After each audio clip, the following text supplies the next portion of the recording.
tadi kan saya tiba di toko sekitaran jam 12 lewat.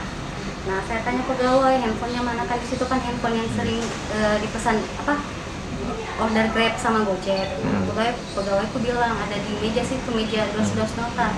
Nah, saya cari tapi nggak ada. Nah, terus saya telepon nggak aktif. Terus saya tanya lagi mana, masih bilang di situ. Udah dicari di sekitaran dalam toko tapi tidak ditemukan. Nah, diceklah CCTV. Cek CCTV, kita cek dari jam 9. Nah, kita temukan jam 9 sekitar 50 menit itu ada customer masuk mengambil handphone yang di atas dos nota itu sama sama satu